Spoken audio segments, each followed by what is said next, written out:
ભગવતે વાસુદેવાય. ઓમ નમો ભગવતે વાસુદેવાય.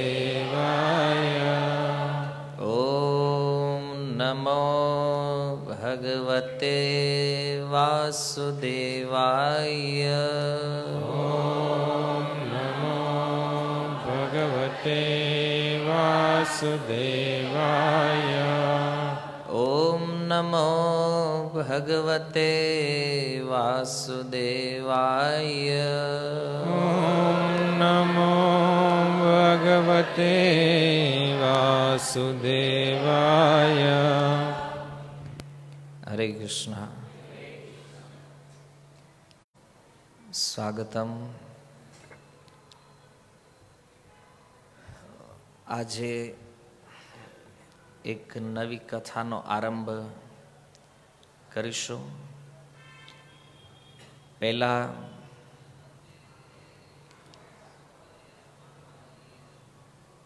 દ્વાદશ આલ્વારોની કથા સમાપન કરી, જેમાં શ્રી સંપ્રદાયના એ મહાન ભક્તોની કથાનું આપણે શ્રવણ કર્યા. જેવી રીતે શ્રી સંપ્રદાયની અંદર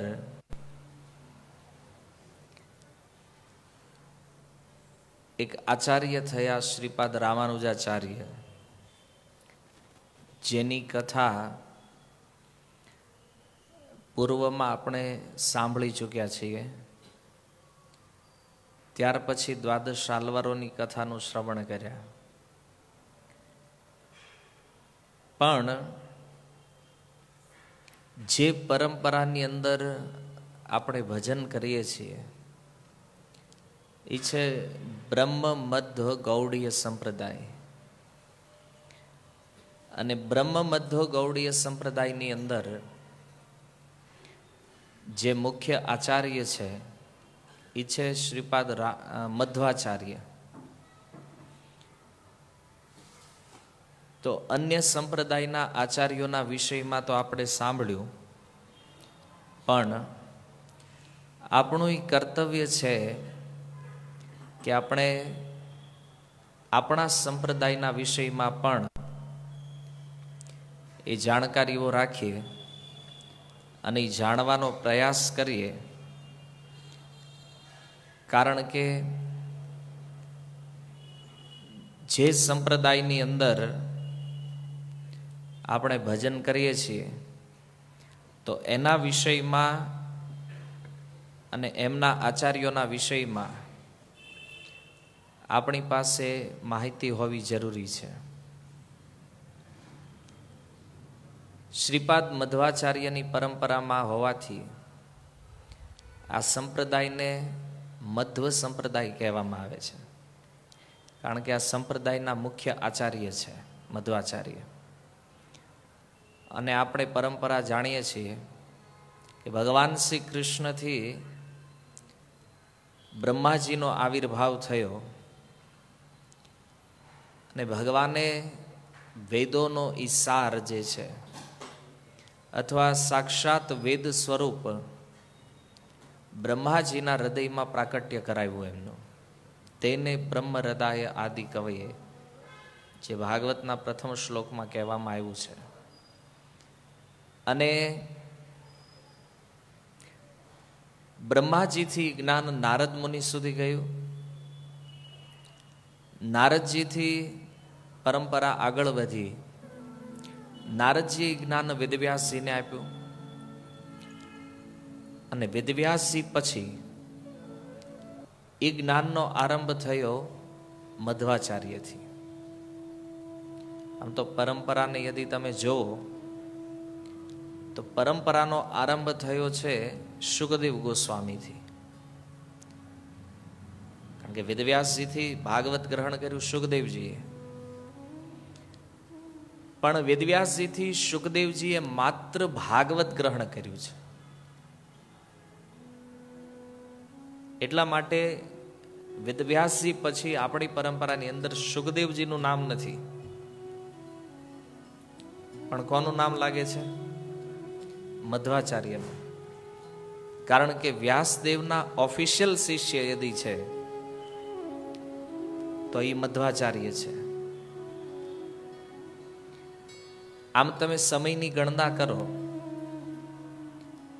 તો વેદવ્યાસજીના પ્રાકટ્ય કાળ અને મધ્વાચાર્યના પ્રાકટ્ય કાળમાં બહુ મોટું અંતર છે સમયનો.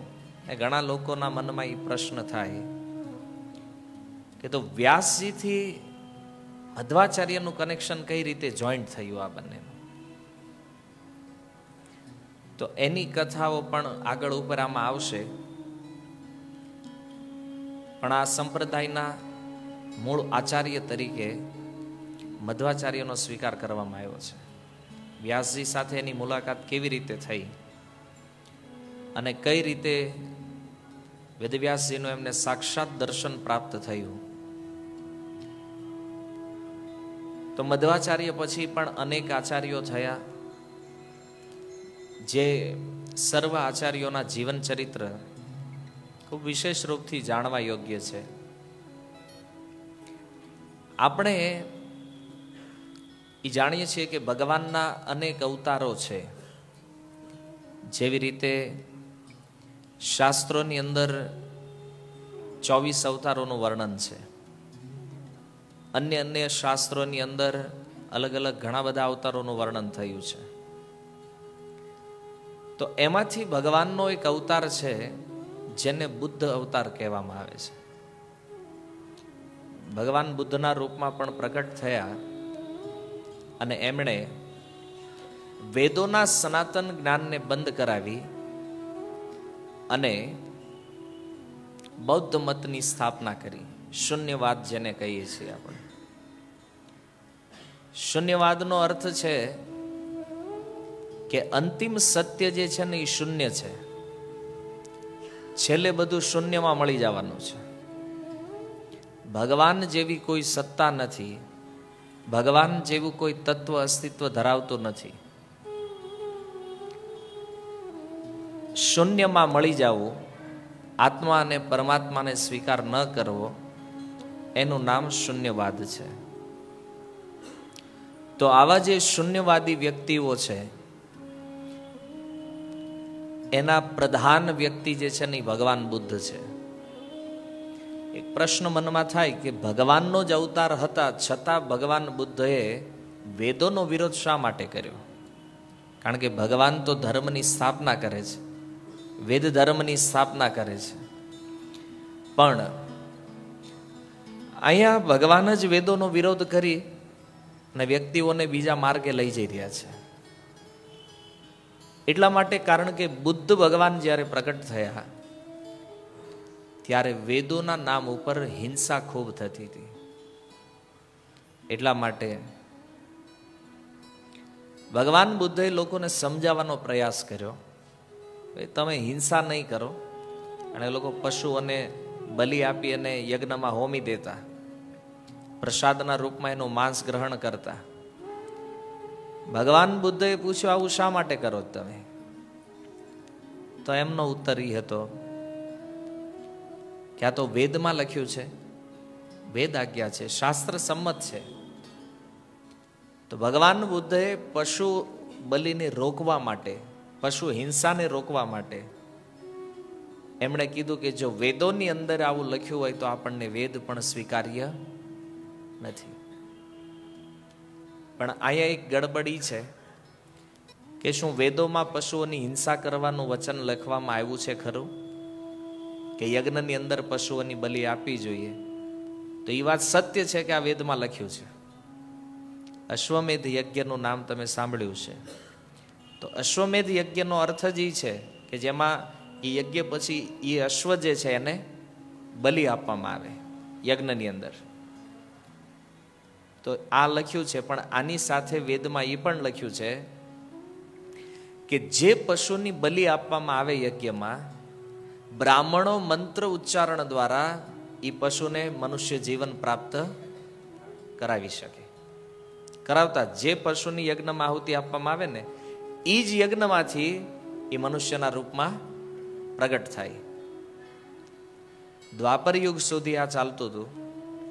જ્યારે કળિયુગનો આરંભ થયો તો કળિયુગના આરંભમાં લોકો હિંસા તો કરી, પશુઓની બલિ તો આપી, પણ એ પશુને બીજું મનુષ્ય જીવન પ્રાપ્ત કરાવી શક્યા નહીં. કારણ કે બ્રાહ્મણો પતિત થઈ ચૂક્યા હતા, વેદ માર્ગથી વિપરીત માર્ગ ઉપર ચાલવા વાળા થઈ ગયા હતા. એટલા માટે એ પોતાનું બ્રાહ્મણત્વ ખોઈ બેઠા.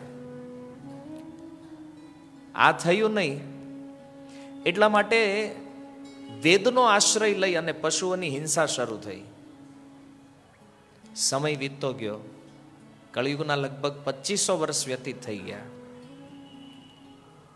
અને 2500 વર્ષ વ્યતીત થયા ત્યારે આ રોકવા માટે, શાસ્ત્રના નામે થતી હિંસાને રોકવા માટે ભગવાન બુદ્ધના રૂપમાં પ્રગટ થયા. અને બુદ્ધના રૂપમાં પ્રગટ થઈ અને એમણે કીધું, અહિંસા પરમો ધર્મ. અહિંસા જે છે એ પરમ ધર્મ છે, એટલા માટે તમે આ બંધ કરો. તો બ્રાહ્મણોએ વિરોધ કર્યો. એ શાસ્ત્રમાં લખ્યું છે, અમે શાસ્ત્ર આજ્ઞા પ્રમાણે ચાલીએ છીએ. ભગવાન બુદ્ધએ કીધું કે જો શાસ્ત્ર કહેતું હોય તો મને શાસ્ત્ર પણ માન્ય નથી. અને એમણે શૂન્યવાદની સ્થાપના કરી. ભગવાન બુદ્ધનો એ મત જે છે એ લોકોને વેદથી વિરુદ્ધ લઈ ગયો, વેદથી દૂર કરી દીધા એને.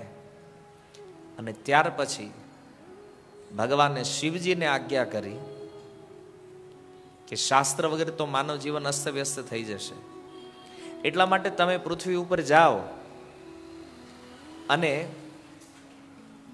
તમે કંઈક એવું કરો કે જેના કારણે લોકો ફરીથી શાસ્ત્રમાં શ્રદ્ધા રાખતા થાય.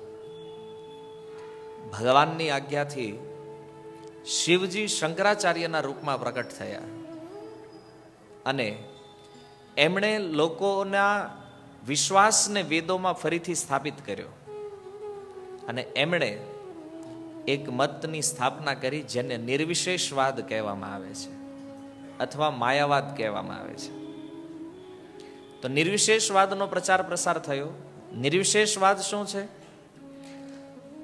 તો કે આત્માય છે, પરમાત્માય છે, પણ એ આત્મા જે છે એ પરમાત્માની અંદર વિલીન થઈ જાય. નિર્વિશેષ નો અર્થ છે ભગવાન જે છે ને એ મૂળ રૂપમાં નિરાકાર છે, એનો કોઈ આકાર નથી, કોઈ સ્વરૂપ નથી ભગવાનનું. એ જે જ્યોતિ સ્વરૂપ ભગવાન છે, નિરાકાર સ્વરૂપ જે છે, એમાં જીવનું વિલીન થવું, આને એણે મુક્તિ સિદ્ધ કરી શંકરાચાર્ય. અને કીધું કે આ મત જે છે આને તમે ફોલો કરો, શાસ્ત્ર યોગ્ય છે, વેદોમાં લખ્યું યોગ્ય છે.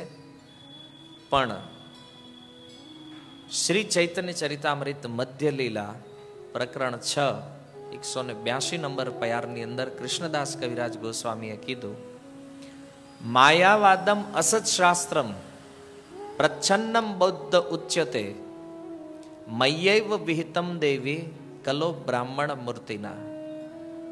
કવિરાજ ગોસ્વામી કહે છે કે માયાવાદ શું છે?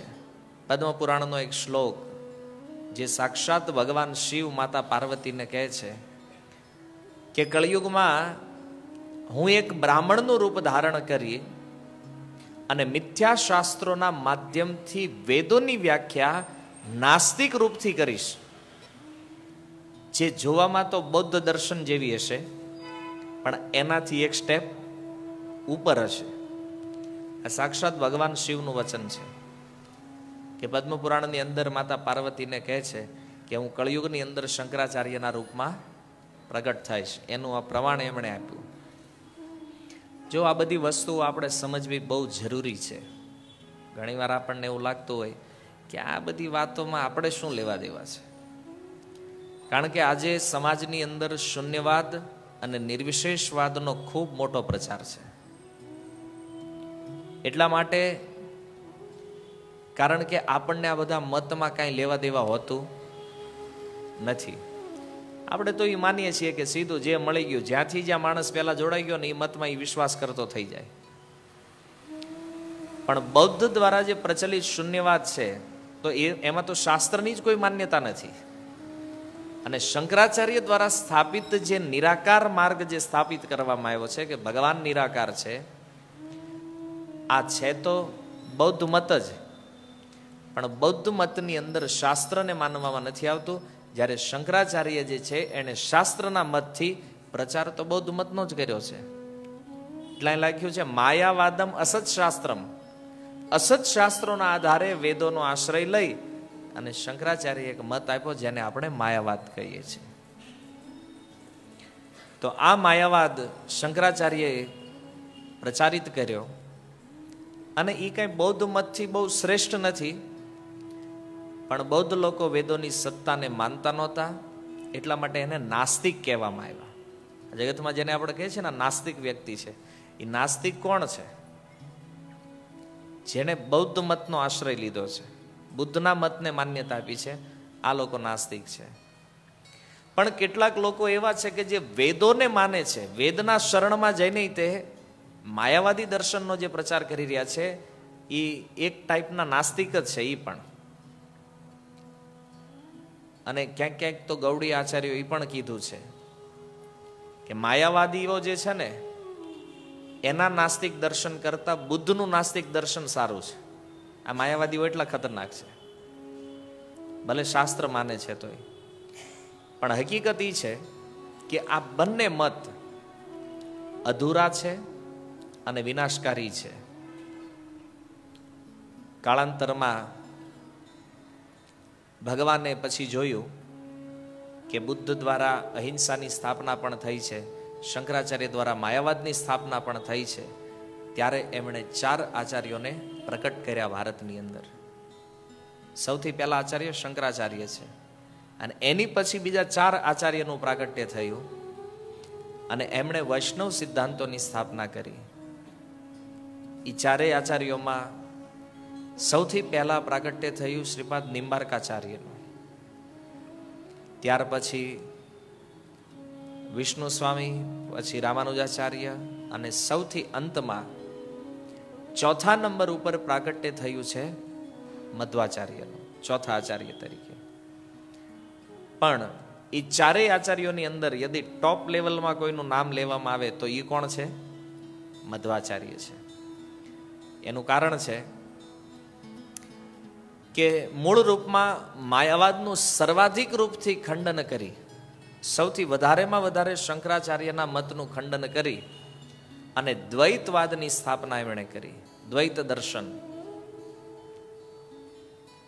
તમને કોઈ વ્યક્તિ પૂછે કે તમે બ્રહ્મ મધ્વ ગૌડીય સંપ્રદાયની અંદર છો, તમારું દર્શન શું છે?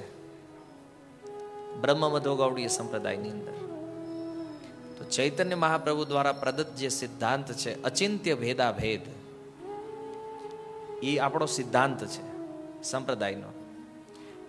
પણ મૂળ સિદ્ધાંત યદિ પૂછવામાં આવે તો શું છે? દ્વૈતવાદ. દ્વૈત.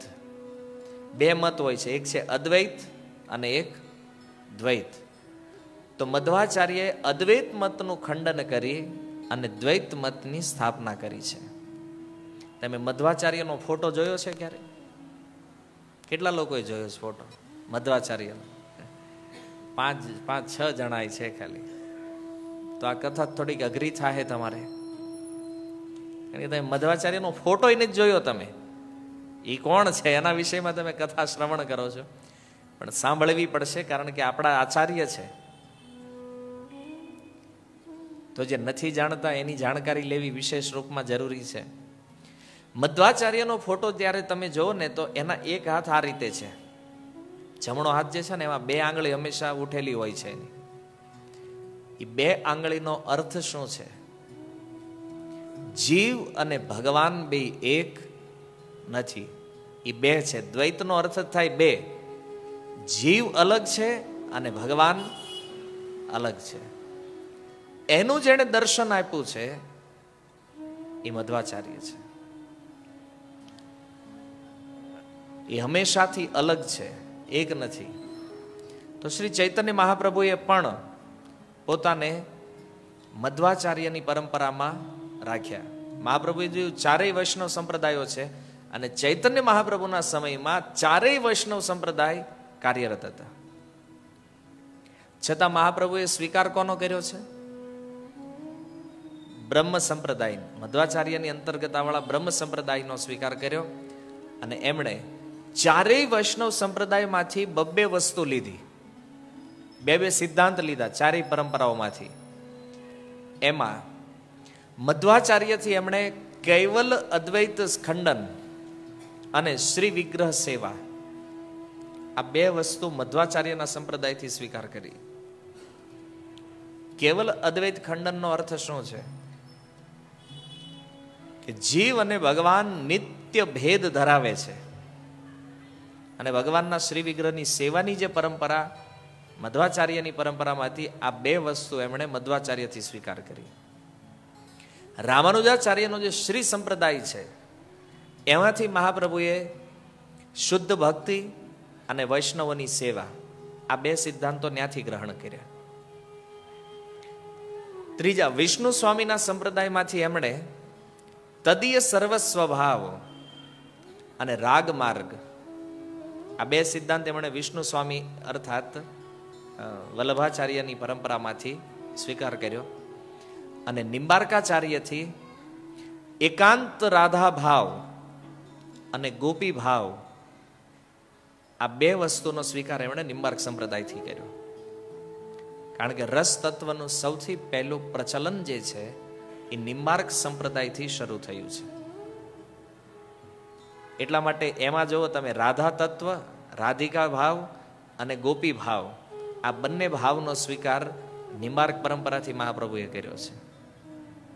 આ જાણવા યોગ્ય તથ્ય છે, થોડું આપણા રસથી બહાર છે, પણ સમજવું જરૂરી છે કે આ 8 વસ્તુ મહાપ્રભુએ સ્વીકાર કરી અને એ 8 વસ્તુઓને એણે ભેગી કરી અને ગૌડીય સંપ્રદાયની અંદર પ્રદાન કરી, એમણે જે સિદ્ધાંતો આપ્યા એમાં. તો શીલ પ્રભુપાદજીનો પ્રણામ મંત્ર જ્યારે આપણે બોલીએ છીએ, પ્રભુપાદના પ્રણામ મંત્રની દ્વિતીય લાઈનમાં શું છે? નિર્વિશેષ શૂન્યવાદી પાશ્ચાત્ય દેશ તારીણે. તો એ જે નિર્વિશેષ અને શૂન્યવાદ, આ બંને શબ્દ જે પ્રભુપાદના મંત્રમાં આવ્યા છે, તો એનાથી શીલ પ્રભુપાદજીનું કાર્ય સિદ્ધ થાય છે. પ્રભુપાદજીએ શું કર્યું? તો પ્રભુપાદજીએ નિર્વિશેષ અને શૂન્યવાદ ધરાવતા જે પશ્ચિમના દેશો છે એનો ઉદ્ધાર કર્યો છે. એટલે એમના મંત્રમાં 2 શબ્દો લાગ્યા છે, નિર્વિશેષ શૂન્યવાદી પાશ્ચાત્ય દેશ તારીણે. કારણ કે ભારત વર્ષમાં તો આનું પ્રચલન થોડું ઓછી માત્રામાં, પણ વિદેશોની અંદર આ 2 મત ખૂબ પ્રચલિત છે. તમે ભારતથી બહાર નીકળો તો બૌદ્ધ મત તમને સંપૂર્ણ વિશ્વમાં દેખાશે. બૌદ્ધ લોકોનું પ્રચલન છે. અત્યારે ક્રિશ્ચિયન અને ઇસ્લામનું પ્રચલન વધારે છે, પણ ઇસ્લામ અને ક્રિશ્ચિયન એ નિર્વિશેષવાદ જ છે, બીજું કાંઈ નથી. કારણ કે એ બંને ભગવાનને નિરાકાર માને છે. અલ્લાહની મૂર્તિ જોઈ છે તમે ક્યારે? નહીં જોઈ હોય.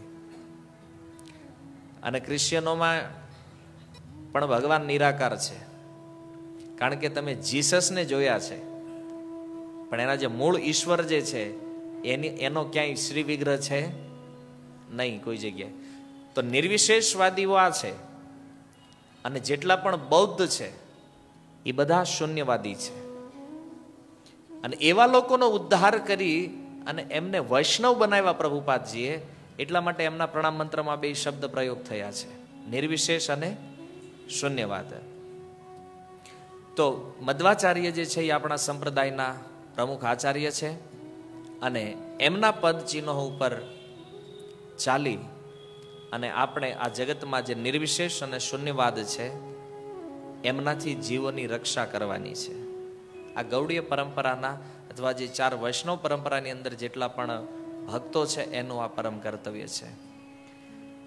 જ્યારે આપણે મધ્વાચાર્યનું સ્મરણ કરીએ તો એક સ્મરણ આપણને આવે, જેથી આપણે સારી રીતે ઓળખીએ છીએ, તો ઉડુપી. કારણ કે મધ્વાચાર્યનું પ્રમુખ સ્થાન છે ઉડુપી, અને આ ઉડુપીની અંદર ભગવાનના એક શ્રી વિગ્રહ છે જેનું નામ છે ઉડુપી કૃષ્ણ. બહુ સુંદર વિગ્રહ છે ભગવાનના. તો ભગવાન એમના શુદ્ધ ભક્તની સેવા સ્વીકાર કરવા માટે દ્વારિકાથી ઉડુપી સુધી આવ્યા અને મધ્વાચાર્યની સેવા ભાવનાનો એમણે સ્વીકાર કર્યો. આજે પણ હજારો લાખોની સંખ્યામાં લોકો ઉડુપી દર્શન કરવા માટે જાય છે, ઉડુપી કૃષ્ણ.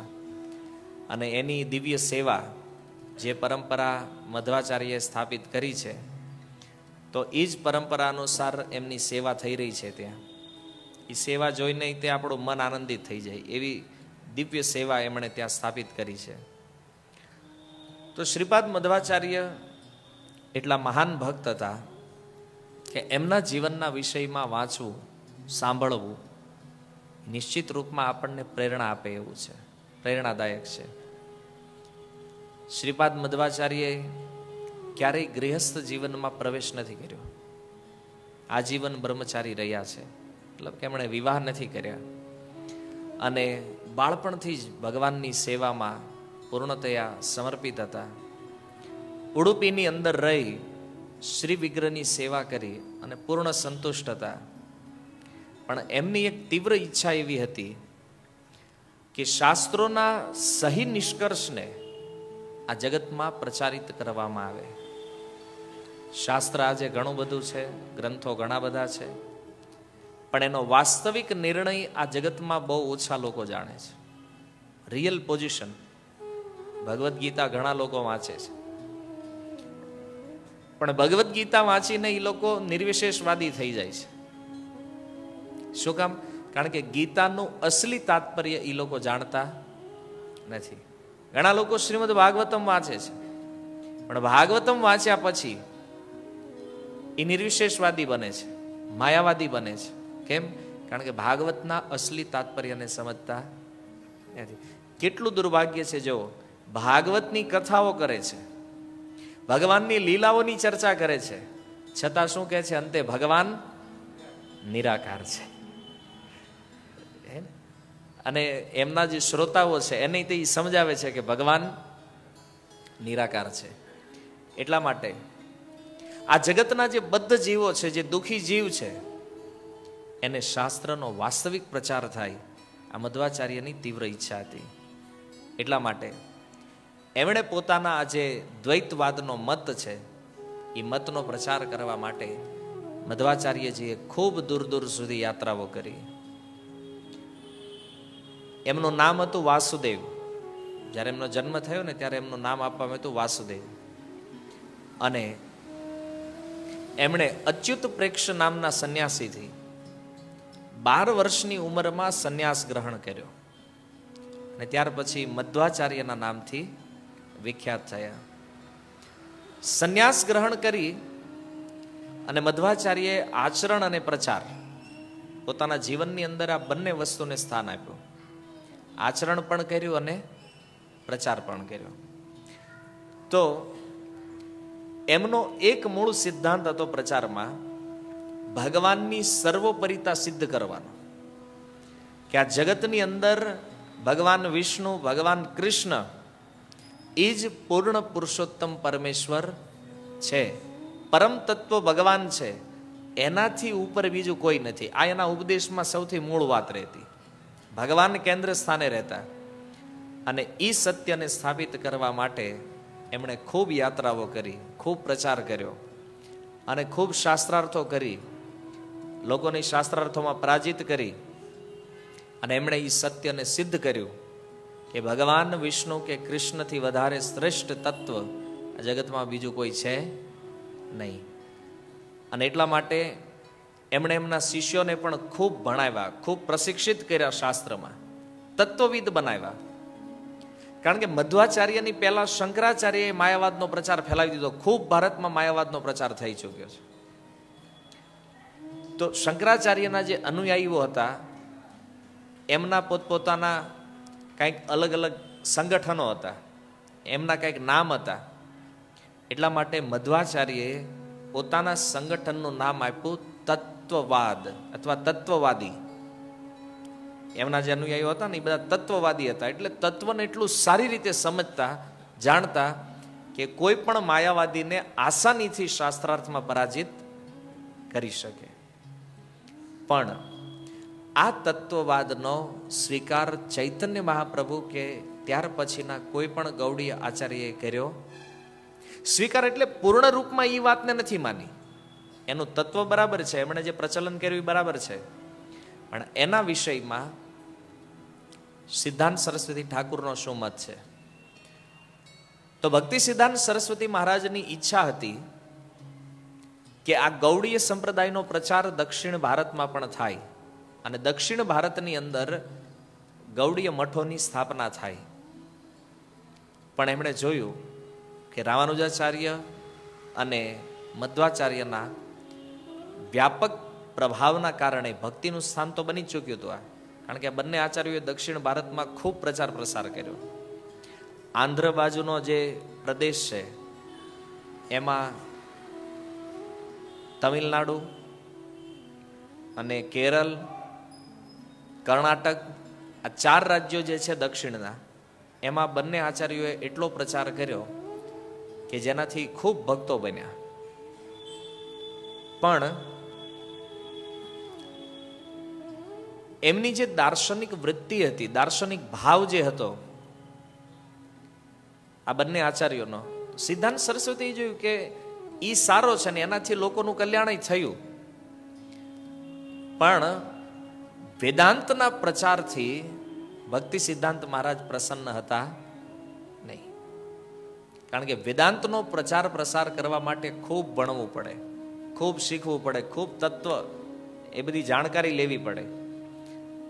પણ ભક્તિ સિદ્ધાંત મહારાજે વિચાર્યું કે અહીંયા જો ગૌડીય મઠોની સ્થાપના થાય તો લોકોની અંદર શુદ્ધ ભક્તિનો પ્રચાર પ્રસાર કરી શકાય. કારણ કે વેદાંતમાં એકવાર જે વયો જાય ને એ પછી તત્વ સિવાય બીજી વાત જ ન કરે.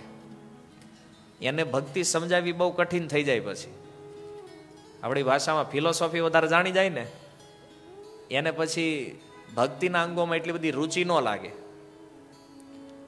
કારણ કે ફિલોસોફી વાળો છે ને એ પછી કડક થઈ જાય, એ ઝૂકે નહીં. એને પછી નાચવામાં મજા ન આવે, એને કથામાં મજા ન આવે, એને તત્વમાં જ ફિલોસોફીમાં જ એને મજા આવે પછી એને. એટલે એનો રસ ખોઈ બેસે.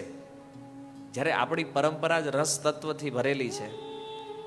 એટલા માટે એકવાર ભક્તિ સિદ્ધાંત મહારાજે કીધું કે મારા જે શિષ્ય પોતાનું ભજન પૂરું નથી કરતા, હું એને ભગવત ધામ લઈ જવા માટે પાછો આવીશ. અને સાથે જ એ સમયમાં દક્ષિણ ભારતમાં અને વૃંદાવનમાં પ્રચાર પ્રસાર કરી અને મારી ઈચ્છાને પૂરી કરીશ. અને ચૈતન્ય મહાપ્રભુની અનેક પાદપીઠોની હું સ્થાપના કરીશ. તો શીલ પ્રભુપાદ ચૈતન્ય ચરિતામૃત આદિ લીલા 9.10 પોતાના તાત્પર્યમાં વર્ણન કરે છે કે આપણો સંપ્રદાય જે છે એ આવે છે મધ્વાચાર્યની પરંપરામાં, પરંતુ ગૌડીય વૈષ્ણવો જે છે એ આ તત્વવાદીઓથી જુદા છે. ભલે આપણે છીએ એક જ પરંપરાની અંદર, મધ્વાચાર્યની પરંપરામાં જ આવ્યા, પણ ચૈતન્ય મહાપ્રભુ પછી આ પરંપરાનું આખું વિધાન અને સિદ્ધાંતો અલગ થઈ ગયા છે મહાપ્રભુ પછી. એટલે આને બ્રહ્મ મધ્વ ગૌડીય કહેવામાં આવે છે. આ ગૌડીય શું કામ જોઈન્ટ થયું છે? આરે કારણ કે મહાપ્રભુએ સિદ્ધાંત બદલ્યો છે આખો. ચૈતન્ય મહાપ્રભુએ અચિંત્ય ભેદાભેદ સિદ્ધાંતની સ્થાપના કરી છે. એની પહેલા દ્વૈતવાદ જે હતો મધ્વાચાર્યનો, તો પરંપરામાં એ ચાલ્યો. પણ મહાપ્રભુએ જોયું કે આમાં તત્વવાદની પ્રધાનતા વધારે છે, ભક્તિને એટલું બધું આ મહત્વ નથી આપતા જેટલું તત્વને મહત્વ આપ્યું છે એમણે. એટલા માટે આપણે એનાથી અલગ પડીએ છીએ. તો પ્રભુપાદે લખ્યું કે શીલ ભક્તિ સિદ્ધાંત સરસ્વતી ઠાકુર કહે છે કે તત્વવાદી શબ્દ જ્યારે ક્યાંય લાગે તો એ મધ્વાચાર્યના અનુયાયીઓને સૂચિત કરે છે, અને પોતાની પરંપરાના શંકરાચાર્યના માયાવાદી અનુયાયીઓથી ભેદ કરવા માટે મધ્વાચાર્યએ પોતાના દળનું નામ તત્વવાદી રાખ્યું. નિર્વિશેષ અને અદ્વૈતવાદી સદૈવ આવા તત્વવાદીઓથી આક્રાંત થયા કરે છે. કારણ કે શંકરાચાર્યના જે અનુયાયી હતા ને એ ખૂબ ભણેલા હતા, બધા ખૂબ શાસ્ત્ર વાંચે, ખૂબ વેદાંતનો અભ્યાસ. હવે આપણે ભક્ત હોઈએ અને આપણી શાસ્ત્રમાં પકડ ન હોય તો જે શાસ્ત્ર જાણવા વાળો વ્યક્તિ છે એની હારે તમે શાસ્ત્રાર્થ ન કરી શકો. કારણ કે આપણને તો ખાલી ભગવાનનું નામ જપતા આવડે છે, મંગળારતી કરતા આવડે છે. પણ આપણને કીધું હોય કે તમારો સિદ્ધાંત અચિંત્ય ભેદાભેદ છે એ સમજાવો, તો તમે શું કરો? હે, તમને પૂછે કે તમે ઇસ્કોનમાં છો અને તમારો સિદ્ધાંત અચિંત્ય ભેદાભેદ છે, તો કયો એ શું છે? તો શું કહીશું આપણે? એ તો હવે આપણને જ ખબર નથી અચિંત્ય ભેદાભેદ શું છે. તો સીધી વાત છે, આપણે એની શાસ્ત્રાર્થ નહીં કરી શકીએ.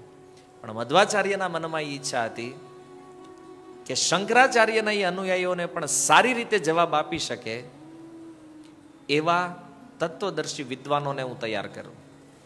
અને એટલા માટે એણે પોતાની ટીમનું નામ તત્વવાદી રાખી દીધું.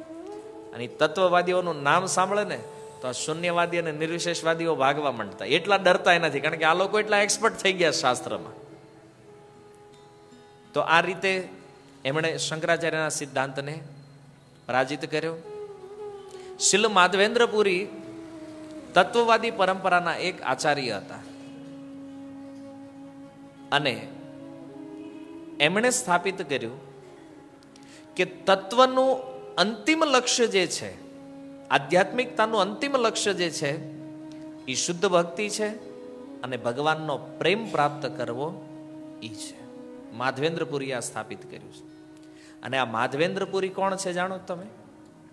જેણે ગિરિરાજ ગોવર્ધન ઉપર શ્રીનાથજીનું પ્રાગટ્ય કરાવ્યું એ માધવેન્દ્રપુરી છે. આ મધ્વાચાર્યની પરંપરાના આચાર્ય છે. તત્વવાદીઓના દળમાંથી હતા, પણ એમાં રસ તત્વનો સંચાર થઈ ચૂક્યો હતો. એટલા માટે એણે કીધું કે આ બધાનું છેલ્લું લક્ષ્ય જે છે એ ભગવત પ્રેમ છે. અને ગૌડીય સંપ્રદાયની અંદર આવવાવાળા જે વૈષ્ણવો છે, જે પરંપરા શ્રી ચૈતન્ય મહાપ્રભુનું અનુસરણ કરે છે, એ તત્વવાદીઓથી અલગ છે. મતલબ ચૈતન્ય મહાપ્રભુ પછીના જેટલા પણ વૈષ્ણવો છે એ મધ્વાચાર્યના જે ભક્તો છે એ બે એક નથી. ઓલા તત્વવાદી છે, જ્યારે આને ગૌડીય વૈષ્ણવ કહેવામાં આવે છે. તો ચૈતન્ય મહાપ્રભુના અનુયાયી મધ્વ ગૌડીય સંપ્રદાયના રૂપમાં ઓળખાય છે. તો શ્રીપાદ મધ્વાચાર્ય આ રીતે આ પરંપરાના આચાર્ય છે. પણ આપણે જે એમનાથી થોડા અલગ છીએ એ કેવલ રસ તત્વના ભેદના કારણે છે. કોઈ વ્યક્તિ એવું ન વિચારવું જોઈએ કે એક જ પરંપરામાં આવે છે છતાં અલગ કેમ છે. કેમ અલગ રહેવાનું કારણ રસ તત્વનો ભેદ છે. અહીંયા પૂર્ણ લક્ષ્ય જે છે એ કૃષ્ણ પ્રેમ છે, જ્યારે ત્યાં પૂર્ણ લક્ષ્ય જે છે એ કંઈક અલગ છે તત્વમાં. એટલા માટે આપણે મધ્વાચાર્યને આચાર્ય તરીકે સ્વીકાર કરી અને ગૌડીય પરંપરાની અંદર આ સ્થાન પ્રાપ્ત કર્યું છે.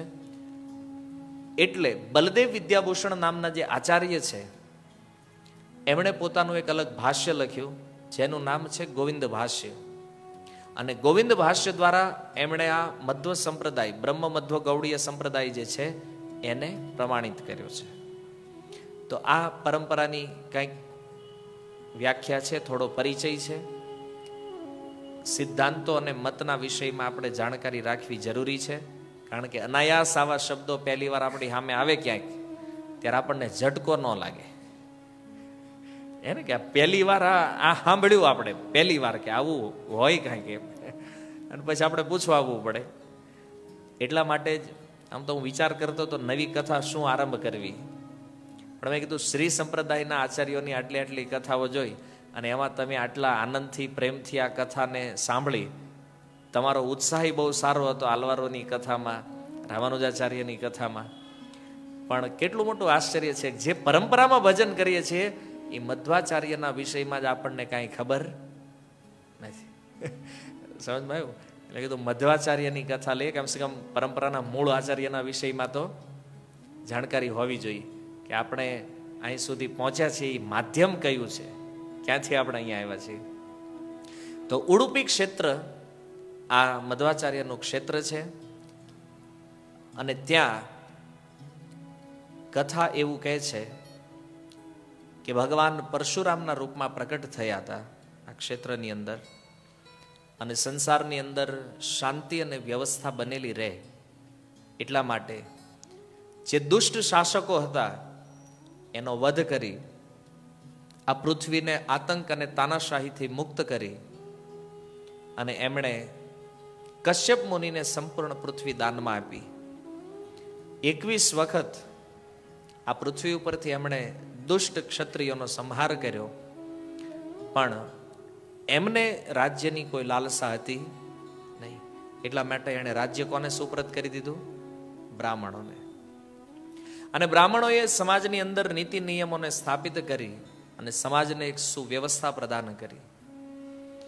એટલા માટે જે રાજસત્તા ઉપર ધર્મની સત્તા પ્રધાન હોય એ રાજ્યની પ્રજા હંમેશા સુખી હોય છે. પણ જ્યાં રાજસત્તા સ્વતંત્ર થાય ત્યારે એ રાજસત્તાને પણ ખંડિત કરી દેવી જોઈએ. ભગવાને સ્વયં પ્રગટ થઈ અને શાંતિ વ્યવસ્થાની સ્થાપના કરી. પણ એમને એક ચિંતા એ હતી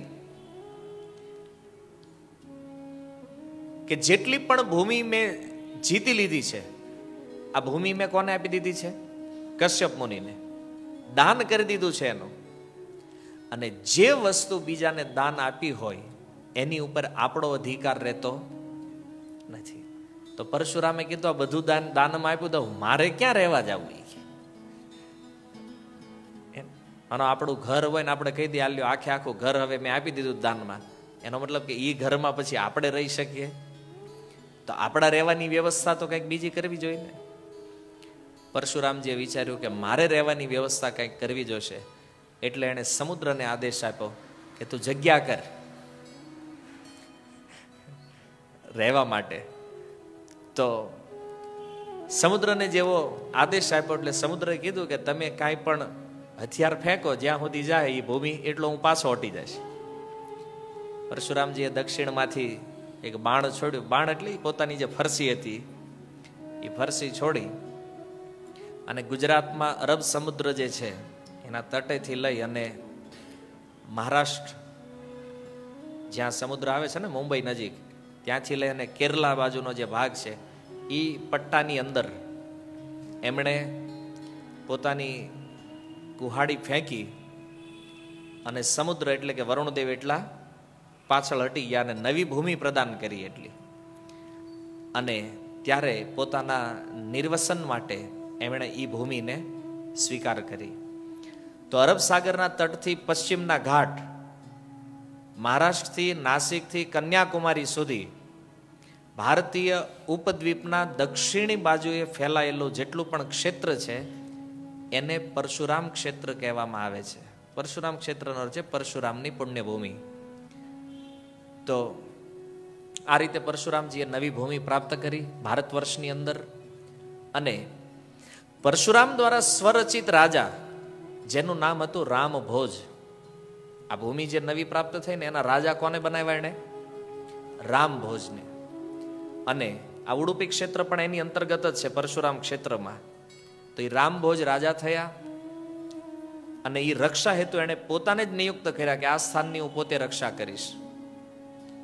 પરશુરામજી એકવાર એ રાજાને આદેશ આપ્યો કે તમે આ ભૂમિનું શુદ્ધિકરણ કરો. તો એક ખૂબ સુંદર સોનાનું હળ બનાવવામાં આવ્યું અને સોનાના હળ દ્વારા એ ભૂમિનું શુદ્ધિકરણ કરવા લાગ્યા. તો હળ ચલાવતા વખતે બન્યું એવું કે એ હળની જે અણી હતી ને એમાં એક સાપ આવી ગયો અંદર હશે જમીનમાં. તો હળ ઘૂસી ગયું, સાપનું મૃત્યુ થઈ ગયું. તો રાજાએ જઈને પરશુરામજીને પૂછ્યું કે આપણે તો ભૂમિને શુદ્ધ કરવા માટે આ કાર્ય કર્યું હતું, પણ હળ ચલાવવામાં થયું એવું કે એક સાપનું મૃત્યુ થઈ ગયું છે. તો પરશુરામજીએ કીધું કે સાપ મરી ગયો એમાં શું વાંધો છે? આમ તો સર્પ હત્યા શાસ્ત્રમાં પાપ છે, પણ પરશુરામજીએ કીધું કે સાપ બીજું કોઈ નથી, એક રાક્ષસ હતો અને આપણી ભૂમિ શુદ્ધ ન થાય એટલા માટે સાપ બનીને જમીનમાં ઘૂસી ગયો. તો એક અનાયાસ એક રાક્ષસનો વધ થયો છે, એટલે તમારે આમાં કોઈ પ્રાયશ્ચિત કરવાની આવશ્યકતા નથી. પણ છતાં રાજાના મનમાં થયું કે આ સર્પ હત્યાના પાપથી બચવું જોઈએ અને પરશુરામજીના સાથે એણે પરામર્શ કર્યો કે નહીં, હવે ભલે રાક્ષસ હતો પણ સાપના રૂપમાં હતો, એનું મૃત્યુ થયું છે. એટલા માટે એણે 5 યોજન ક્ષેત્ર જે હતું, 5 યોજન, 1 યોજન એટલે કેટલું થાય? 8 કિલોમીટર થાય 1 યોજન. તો 5 યોજન એટલે 40 કિલોમીટર ચોરસ ભૂમિ એને નક્કી કરી અને એ 40 કિલોમીટર ભૂમિને ચાંદીથી મઢી લીધી આખી. પ્રાયશ્ચિત આપણે તો ખાલી વિચારવાનું. 40 કિલોમીટરનો એરિયો જે હતો, 5 યોજન, એ ચાંદીની એક ગાદી બનાવડાવી, ચાંદીની ગાદી, અને એ સ્થાન ઉપર સ્થાપિત કરી અને એની મધ્યમાં સાપ જેવું એક દેખાય એવું એક સિંહાસન સોનાનું બનાવ્યું, સ્થાપિત કર્યું. અને એ સિંહાસન ઉપર એમણે પરશુરામજીને સ્થાપિત કર્યા. કીધું સાક્ષાત ભગવાન છે. પરશુરામજીને સ્થાપિત કર્યા, એનું નામ હતું અનંતાસન. તો એ સિંહાસન ઉપર બેઠા રહી અને પરશુરામજી રાજાને આશીર્વાદ આપતા રાજ્ય ચલાવવા માટે. અને ત્યાર પછી સમય જતા એ ગાદી જે છે એ જમીનમાં ઘસતી ગઈ અંદર, કારણ કે નીચે માટી હતી તો ધીમે ધીમે અંદર બેસતી ગઈ. અને એટલું જે સ્થાન હતું એને કહેવામાં આવતું હતું રજત પીઠ. ચાંદીને રજત કહેવામાં આવે છે. તો એ એરિયો જે એટલો હતો ચાંદીનો, એને રજત પીઠ કહેવામાં આવે છે. અને એ સિંહાસન ઉપર પરશુરામજીએ સ્વયં પોતાને એક લિંગના રૂપમાં પ્રગટ કરી દીધા, શિવલિંગના રૂપમાં, લિંગના રૂપમાં પ્રગટ થયા અને એ અનંતેશ્વરના નામથી પ્રસિદ્ધ થયા. આજે તમે ઉડુપી મંદિરમાં જાઓ તો મોટામાં મોટું મંદિર જે છે ને ઉડુપી મઠની અંદર, એ અનંતેશ્વર મહાદેવ છે. મતલબ શિવજી નથી, પરશુરામજી છે. અને ભગવાન વિષ્ણુનો અવતાર છે. ભગવાનનું એક નામ અનંત છે. તો અનંતેશ્વરના નામથી પ્રસિદ્ધ થયું આસન. તો આજનું જે ઉડુપી છે, જ્યાં ઉડુપી મઠ છે, એ વાસ્તવમાં શું છે? આ રજતપીઠ છે. એની ઉપર જ મધ્વાચાર્ય દ્વારા પછી મઠની સ્થાપના કરવામાં આવી છે. અને અનંત શેષનાગનું નામ છે. તો ભગવાન વિષ્ણુ ત્યાં અનંતેશ્વરના રૂપમાં પૂજિત છે. આ સ્થાન રજતપીઠના નામથી પછીથી પ્રસિદ્ધ થયું. તો મધ્વાચાર્ય જ્યારે પ્રકટ થયા એની પહેલા આ મંદિર અસ્તિત્વ ધરાવતું હતું અને પ્રાચીનતમ મહત્વપૂર્ણ તીર્થ સ્થાન હતું. આ એવું નહોતું કે મધ્વાચાર્યનું પ્રાકટ્ય થયું પછી લોકો ત્યાં જાતા થયા, એવું નથી. પણ પહેલેથી જ આ તીર્થસ્થાન આધ્યાત્મિક દર્શનનું એક કેન્દ્ર બનીને રહ્યું. અને એટલા માટે આ રજતપીઠને 7 પવિત્ર કેન્દ્રમાંથી સૌથી પહેલું માનવામાં આવ્યું છે. તો આ રીતે મધ્વાચાર્યના જે માતા પિતા છે એમણે પણ મધ્વાચાર્યનો જન્મ કરાવવા માટે, એમનું પ્રાકટ્ય થાય એના માટે 12 વર્ષ સુધી આ ભગવાન અનંતેશ્વરની પૂજા અર્ચના કરી હતી. અને એ ભગવાન અનંતેશ્વર જે છે એમણે પ્રગટ થઈ અને મધ્વાચાર્ય પુત્ર રૂપમાં પ્રાપ્ત થશે એવો આશીર્વાદ આપ્યો. અને આ પ્રકારે એ મંદિર પણ અત્યંત મહત્વપૂર્ણ છે, જ્યાંથી શ્રીપાદ મધ્વાચાર્યની કથા જોડાયેલી છે. તો મધ્વાચાર્યના વિષયમાં આ કાંઈક પૃષ્ઠભૂમિ છે, પૂર્વ ભૂમિકા છે. અને એમના વિસ્તૃત જીવન ચરિત્રનો આરંભ આપણે આવતા ગુરુવારથી કરશું. કારણ કે કથા શરૂ કરી અને વળી પાછું અટકી જવું પડે વચ્ચે, ત્યારે સમય થઈ ગયો છે. એટલે તો નેક્સ્ટ ગુરુવારથી કઈ રીતે મધ્વાચાર્યનું પ્રાગટ્ય થયું એના જન્મની કથા શ્રવણ કરીશું. હરે કૃષ્ણ. શીલ પ્રભુપાદ કી નિતાય ગૌર પ્રેમાનંદે.